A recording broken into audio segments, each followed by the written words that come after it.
Patty is the type of guy that I have a comfort zone of giving up that respect to him as a parent. Albert Victor Patty came to the U.S. from Trinidad Tobago in 1970. Since then, he has made a difference in the lives of over 6,000 students. I thought he was really strict, so, but you know, it helped me out a lot though, the strictness. How do you figure? Because it kind of straightened me up a little bit, you know? Like I said before, you know, he told me to take life serious, and that was like, you know, something big for me right there. On occasion, notice that the student may be exhibiting some type of problem, withdrawal, you know, something that he may do that is kind of out of character, and you can see that he has a problem. He may not be able to verbalize that problem either to his parents or to a counselor or a teacher, and Mr. Patty is able to work with that child to help them to bring that problem up to the forefront. He can help you while you're feeling down. He can help you while you're feeling down. The first day of school, I remember, I missed the bus. You remember that too? And he gave me a ride home, you know, so that was nice. And this was your first day in in American school? Yes, at American school. He gets to know the person and tries to treat him like a son, try to give him advice. Okay, has he helped your brother out in any way that you know? Yeah, he helped my brother out a lot. He was just there, like, he taught my brother just to keep going and don't give up, you know? In terms of like school or? In terms of school, athletics, anything.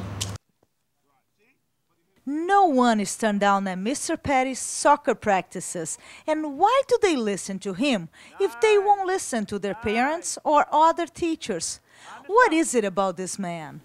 When it comes to the soccer, that's international. Everybody speaks that language, regardless of where you're from. So then when you realize, well, wait a minute, wow, look, Mr. Patty, he can still do this stuff. He can juggle the ball 10 times. He can put the ball behind his neck. Look at stuff. Wow, he got skills. So that right there allows the kid to know, well, this person has something going for him, and maybe I can listen to him. In a game. And what I'm going to plan to do, John, the next time you do it, I'm going to pull you off. We have 10 men, but yet I'm going to pull you off and set you on the bench and play with 9 men. Because it doesn't make sense to me to see, come here, Marco. Marco is coming to the ball. He passes me. This is John. And you stand there and you watch him going there to the ball. When you can run back there and challenge him, doesn't make sense. Well, he was the best coach I ever had, man. The training, man, was really, you know, physical. We had to really work out, you know.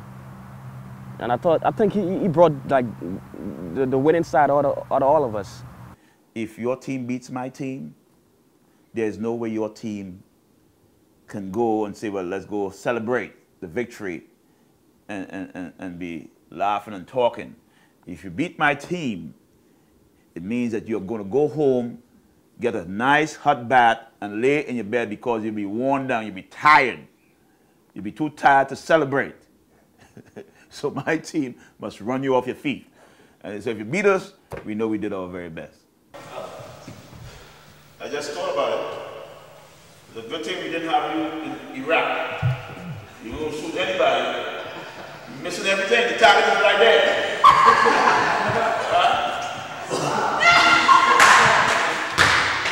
We got 2 more troops. You guys have to go to the army, the Marines. You can't shoot the target, hit the target. It's a lot about strategy. All right? I know you don't want to hear what I have to say, but I'm going to say it to you anyway, and I give you an option. But how I'm giving it to you, I'm giving it to you in your language. See, you have to learn the kids' language. I learned the kids' language. I say I can joan with you. We call it joan. I don't know what joan. When I was growing up, joan was, you're talking about Joan of Arc. But now you tell me, I joan and you mean I'm telling you jokes. I'm telling you something about yourself. And as long as you live, humor will allow you to infiltrate any situation. Why bring the practice? Tell me, Michelangelo. Why bring the right foot to practice if you're not going to use it? So leave it home. This is all in the class after a week. I miss a week to class. I love my black hat and my black shirt and everything like that. Matrix. I said, not the Matrix. Mr. Patty Reloaded.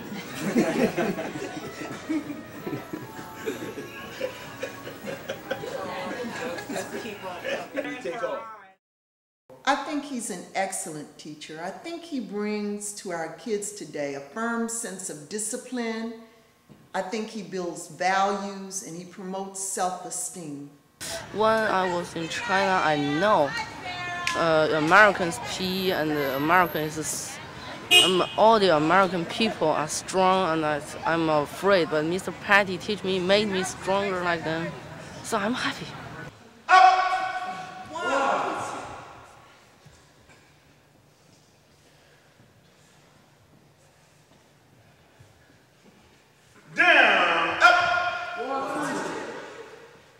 He teaches students valuable lessons while he's teaching them PE.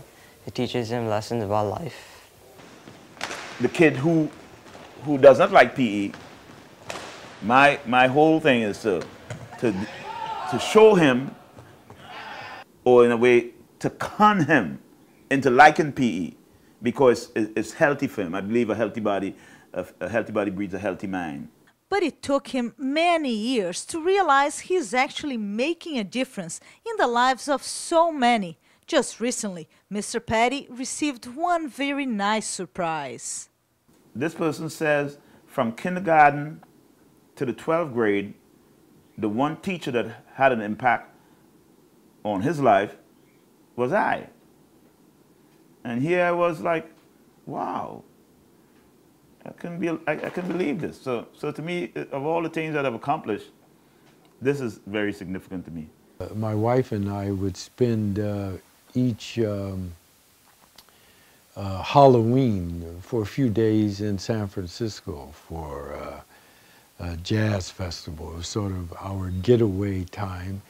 And on one of those occasions, Mr. Patty showed up at our door while we were away and brought a nice pot of West Indian food, and I really appreciated that, the fact that he kind of had our back while we were gone. Working the job.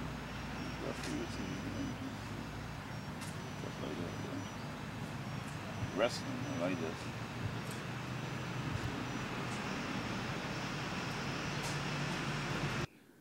What would I do with $10 million? I'd probably like to open up like a community center for boys.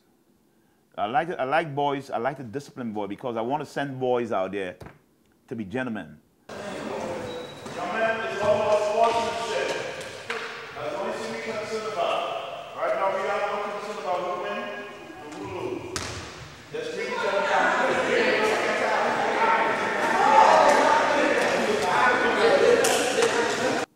But if you don't have money, doesn't give you the right to be undisciplined, to be disrespectful, to be rude. You see? Or not to have fun. Because I grew up without money, and to me, the best thing in life is a laugh, a little laughter. A little laughter will make life so nice. It's one of the things that I like about life, that I can, no matter how sad I can get, no matter how hungry I may be, something makes me laugh. And life is so fulfilling when I can laugh.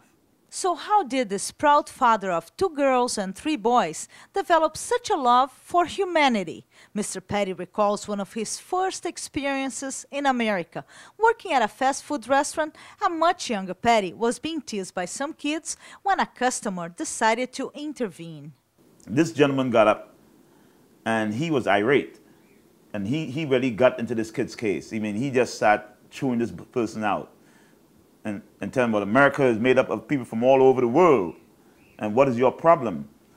And I felt so relieved that not everybody in this country sees foreign people the way this kid was seeing me, or there was some reason why he was so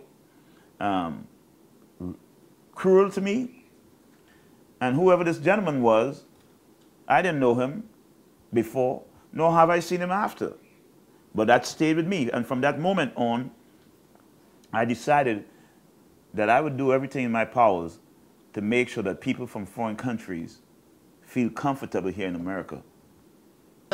He's a teacher for me, but he's the same as a friend. One word that reflects his values and who he is? Love. But love can't come without peace.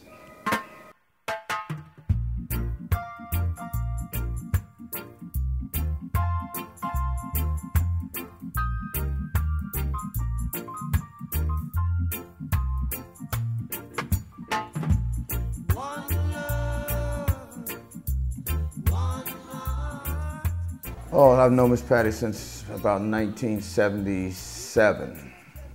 You know, we go back a long ways, go back to University of District of Columbia, where he was a soccer player and I was working in the athletic department as an athletic trainer, where I was the trainer for the soccer team. And that's when we met, so I knew him prior to our becoming teachers in another capacity when he was an athlete and I was working as a trainer. So our relationship, like I said, goes back a long ways. You know, since we've been here, since he came to Deal, you know, we've kind of bonded and kind of cemented that relationship. If I ever have to stop and remember any one time in Mr. Patty's life where I smiled or he put a smile on my face, I think about his Trini puns, and I also think about his famous assembly song, "Take Me Out to the Ball Game." Mr. Patty, next 5 years I'll meet you. And you better remember my name. And you call me an African Lightning. That's all I gotta say. I ain't like the push-ups. I mean, going down 25 every time you do it. You couldn't even say nothing, man. Going down, young man, going down. I mean, but no, I'm kind of fit, so thank Mr. Patty for that, man. Thank ya. I'm still waiting on that second dish, Mr. Patty. Keep the good work up.